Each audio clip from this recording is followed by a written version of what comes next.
Hello guys, this is Brian Tubbs coming at you with another video. Today I'm going to be just talking a little bit about weld spatter and some ways to kind of prevent weld spatter. But if you get it the way I eliminate it or get rid of it off my sculpture, let me just kind of show you guys what I'm talking about here.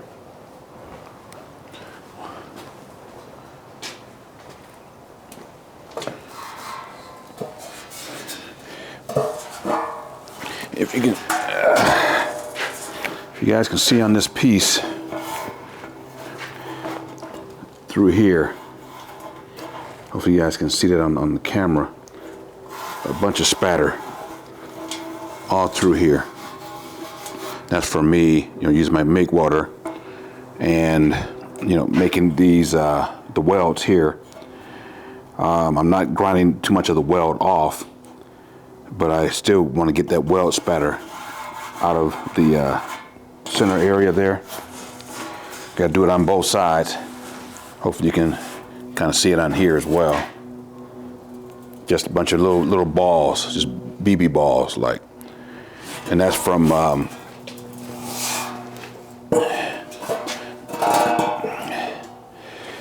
so for you guys that don't know, but when you use your make water,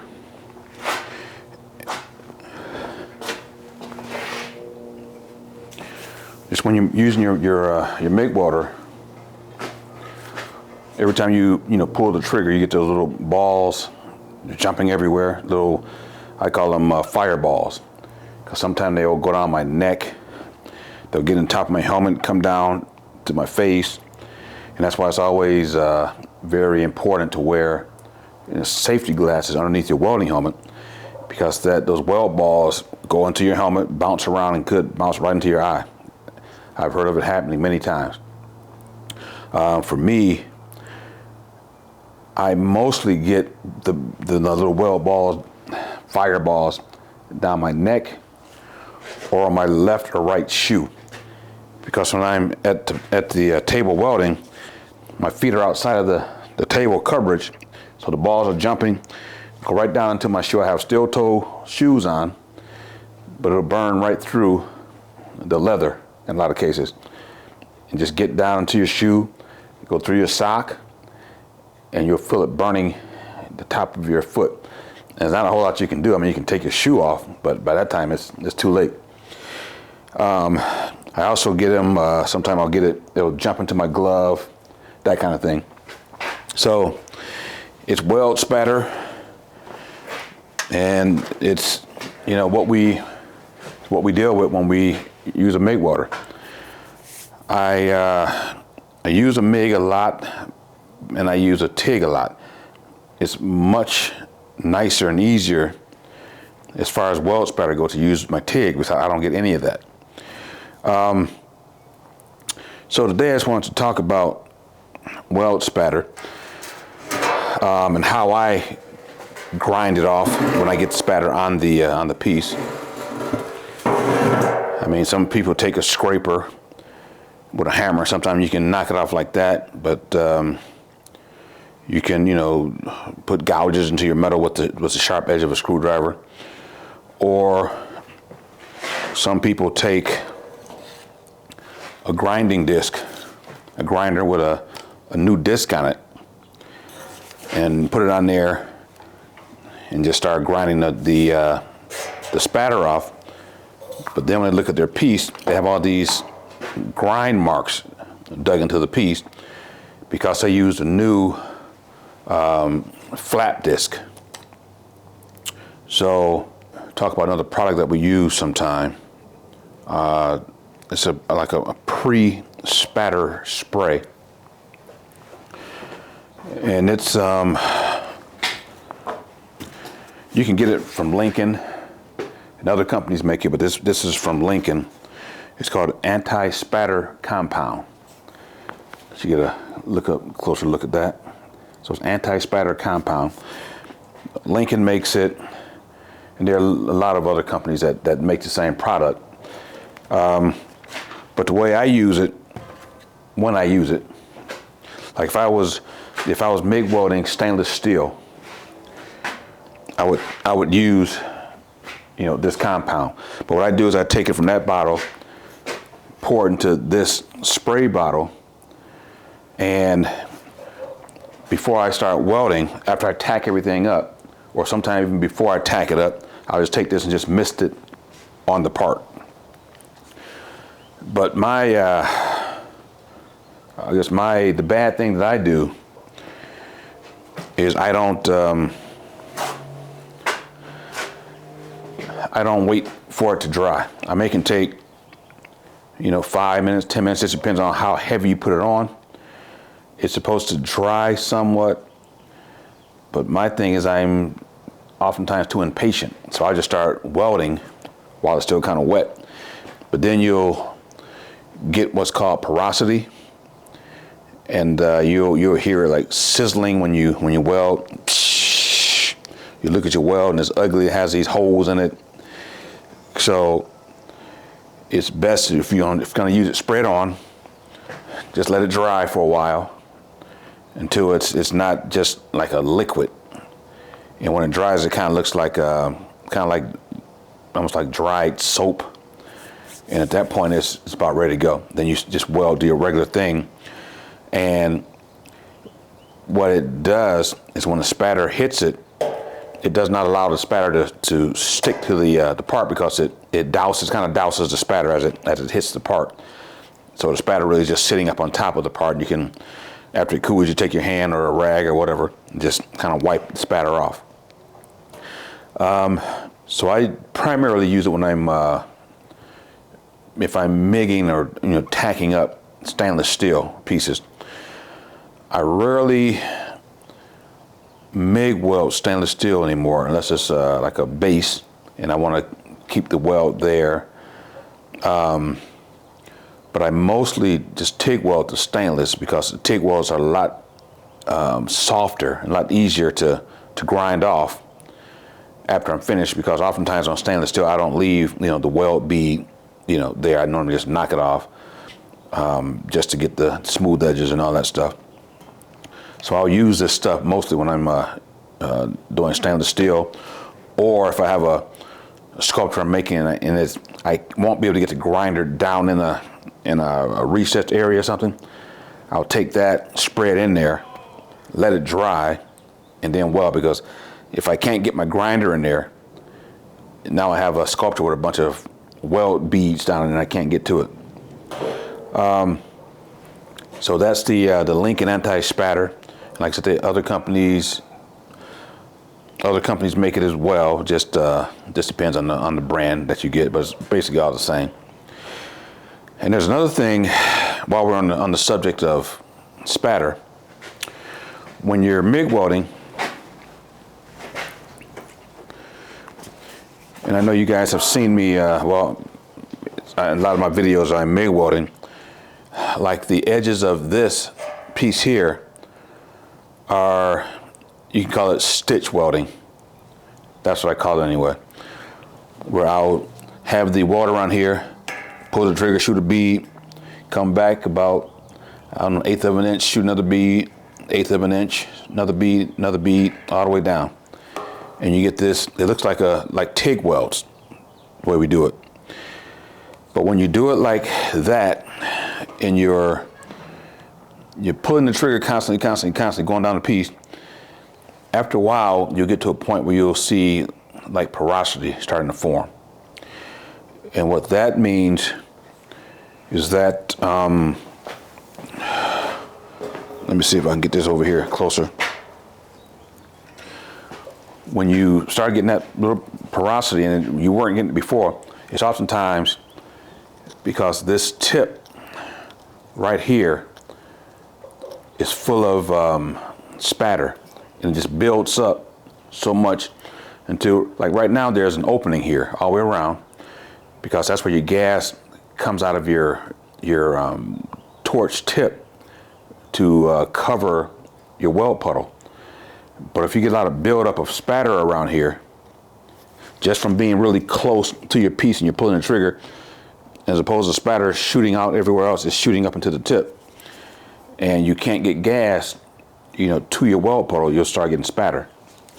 So what I'll do is oftentimes I'll just stop, look in there, and if it's built up with spatter, I'll just take and screw this piece off, get a screwdriver,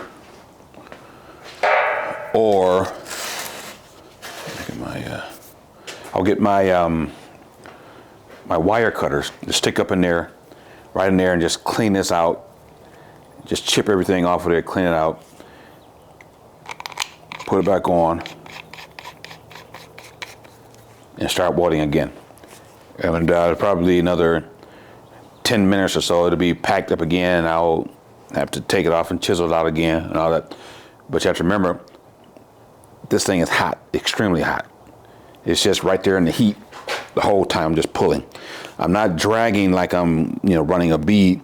I'll just pull the trigger, bump, move, bump, bump, bump, bump, and that spatter just going up in there. So there is so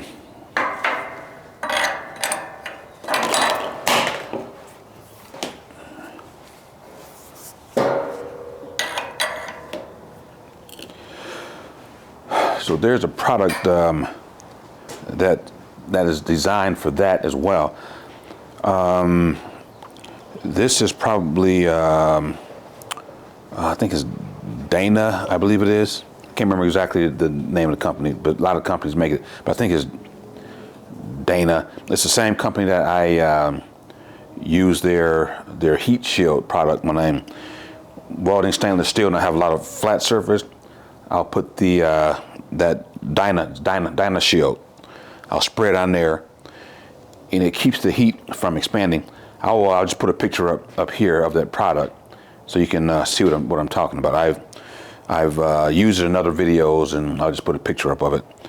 But I think this is from the same Dyna shield, but other companies make it, and it's we call it a tip dip, and it's just it's like kind of like a paste. And so when you're welding, what you do is you take your tip and you just dip it in there, and it coats that tip with this. It's like a paste. Mine's really dirty. It's normally blue, but blue is around the sides. But I use it. My wife uses it more than I do. But when you put your tip in there, you just kind of dip it in, and it coats that tip. And so it's basically the same thing as using this the Lincoln spatter, anti-spatter spray. It's the same thing, but it's just more in a paste form. And so when you're doing that technique, the stitching technique we do, the spatter comes up, hits this, and just kind of falls off. So your tip will last longer before it builds up, before you have to take it off and clean it. You still have to clean it sometime, but a lot less when you use this. We call it tip dip. So guys, just give me a few of the things we use, around here. It's a few secrets, if you will. So if you're welding and you're getting your tip is loading up with spatter, you can go to a weld supply. Even I think Home Depot and Lowe's should have that. It's probably by Lincoln. It's going to be more expensive than what we pay for it, but it works. All works the same. And so, I guess the thing is that whether you use these products or not, you're still going to get some spatter somewhere on your piece. So, like I said before, people will use a scraper and try and scrape it off, and sometimes that screwdriver or whatever they're using, chisel, will gouge into the metal. Some people will take their flat disc and put a brand new flap pad on. But what I do is I'll take like an old 40 grit flat disc. Like for example, both of these are 40 grit flat discs, but they're pretty worn out. There's still some fibers or sandpaper fibers on here, if you will, but a lot of it is gone. But it's still somewhat rough. So what I do is I use these as opposed to using a new one, because it's a lot less likely that I will gouge the metal, because this thing it's at a point where it really can't take much metal off. And because this, I've used this, just on other pieces or whatever, and I get it down to a point, I throw most of them away, but I keep some of them. So when I get to a place like this, or a point situation like this, where you got this spatter, I'll just take an old disc and just go over it. Now this will knock most of that spatter, just knock it off. But some spatter is burnt in so much that you have to almost take this and level it in with the rest of the piece. But again, even by leveling it in, I'm not going to gouge into the metal, because this is just not that aggressive. So what I'm going to do is move you guys in just a little bit closer so you can see what I'm doing, just to see how these almost useless flap discs can be used to remove weld spatter. Let me move you in just a little bit closer. All right, guys, I'm back. You can't see me really, but you can see the most important part. So what I'll do is just take this worn out flap disc, and I'll just gently go over the piece and just start knocking a lot of that spatter off of there. Then I'll take the same almost useless flap disc and just go over the edges, just to smooth those edges down, because in some areas, they're a little bit rough from the welding. There's some spatter even on the edges here. So I'll just take this and just kind of smooth it down. I'm not trying to take the weld off. I want to keep that weld bead there, but I just want to smooth it down some. And just by smoothing it down, it'll look better. And then when the patina comes over it, it'll just look like there's almost like a stitch there. So let me go ahead and just show you guys a little bit of what I'm talking about as far as knocking the spatter off. All right, here we go.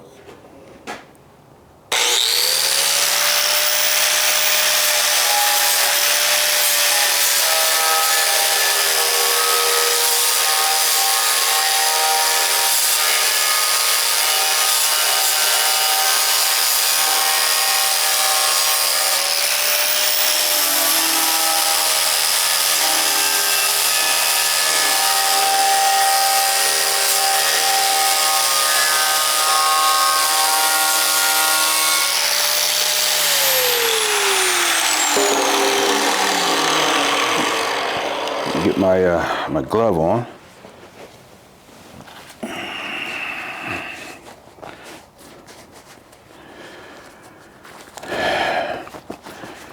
And in these tighter areas here, I don't lay it flat anymore. I kind of come up on an angle to get in between there. And because this is so worn out, it won't really gouge the metal. Still have to be careful. But it's so, like I say, worn down, it's not really going to gouge that metal.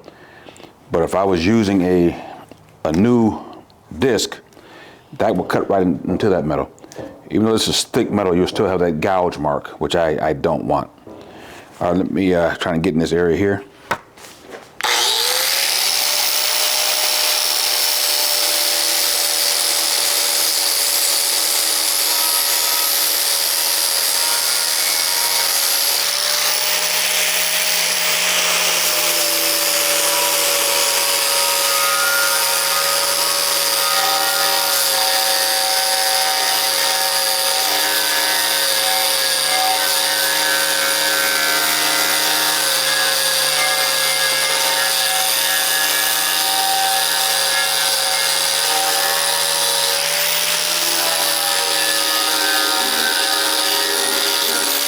come like this where I can lay it down more flat.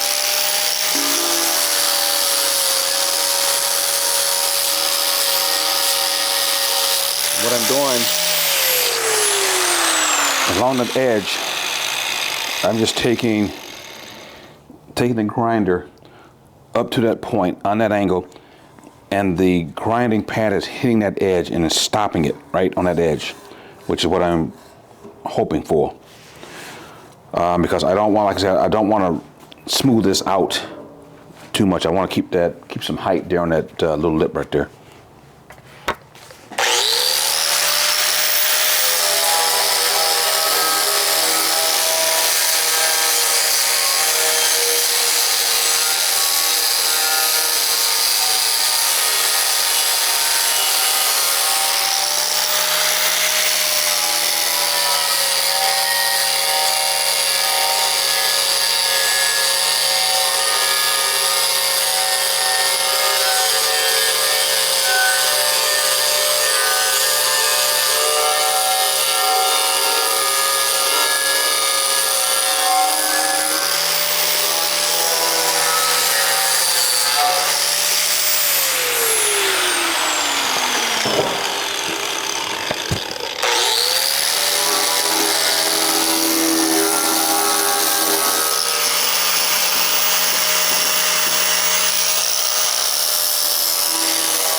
And after I run my my worn out disc over it, I'll just take my hand and just kind of run it across there, because oftentimes you won't be able to see the smaller spatter. So I'll just run my hand across there. If I feel a rough area, I'll just go back over just a little bit.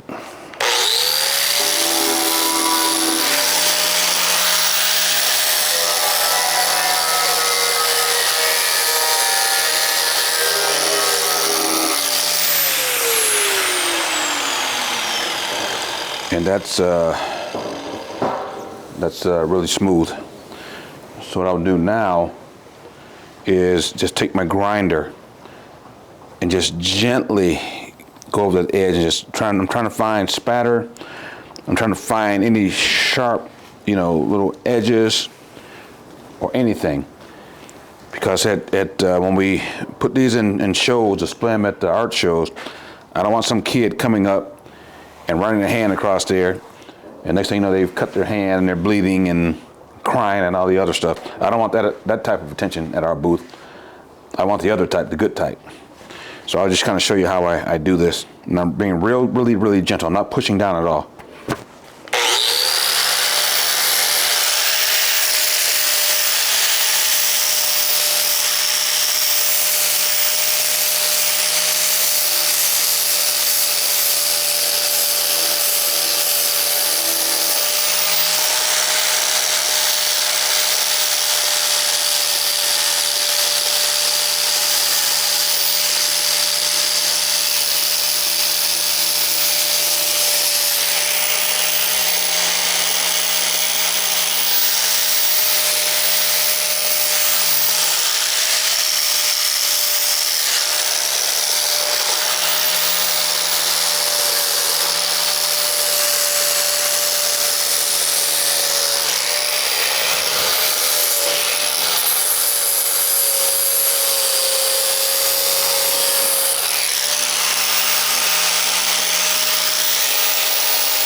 And I always wear a face shield whenever I grind anything. I don't care what it is, something really, really small or something large. I wear a face shield because you guys saw when I had it on this angle back here, it was throwing sparks up to my face. And if I didn't have the shield on, it would be right in the eyes and every place else. But that's how it's done, guys. I mean, you just get a dull grinding disc. I normally use a 40, a really dull 40, and I just start grinding. All right, here we go.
All right, guys. So that's how we handle weld spatter. I mean, if you're welding, it's everywhere. I mean, you get it all over your table. You have to, even when I had my other tables, the taller Harbor Freight tables, I would really almost have to literally grind the whole top of that thing off to get some of that spatter off of there. And those tables were probably 14 gauge, 16 or 14 gauge, that they had, bent in certain ways to give them strength and all that stuff. But it was not much there. But with this table, these fixture tables being much thicker, I'm not concerned about digging through, but I don't want to have to grind the surface of this table because it has I think it's a nitrite coating on it, and I don't want to dig down into it. I want to keep the surface as flat as possible. So what we do is, before I do a large, job of making a piece, I'm gonna be doing a lot of MIG welding, I'll just spray the top of the table down with this. A lot of guys, they'll use like WD-40, just spray the whole thing down, get a rag, wipe it down, just keep it from rusting, and just keep the spatter off.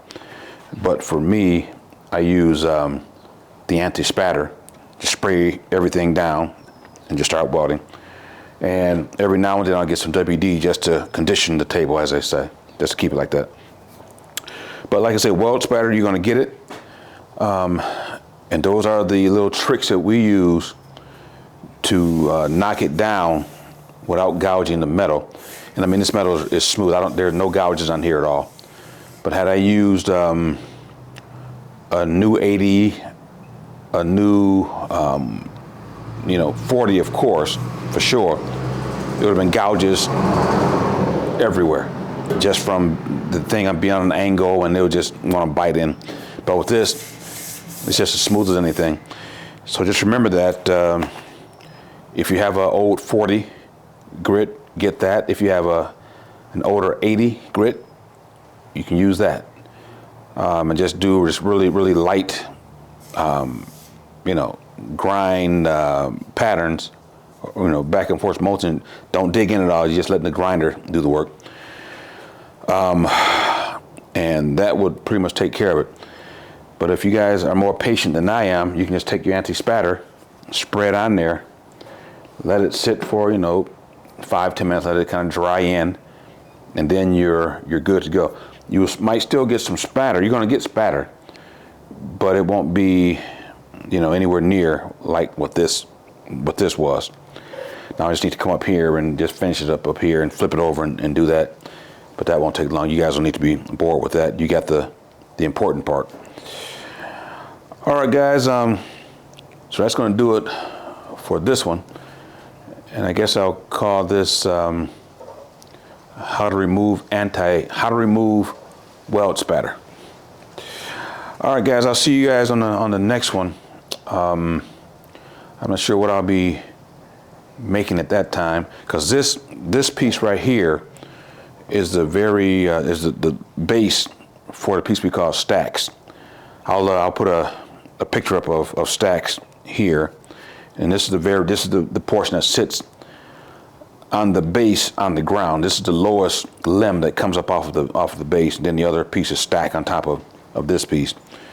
Let me just kind of flip it so you guys can see it maybe a little better. And this is what it looks like. It stands. It stands like this coming off of the base. I know you can't see the top, but that's how it goes up from the base. Coming up off the floor or off the ground. And again, this is the lower portion for stacks. All right, guys. So hopefully I'll see you on the next one. And as usual, peace out.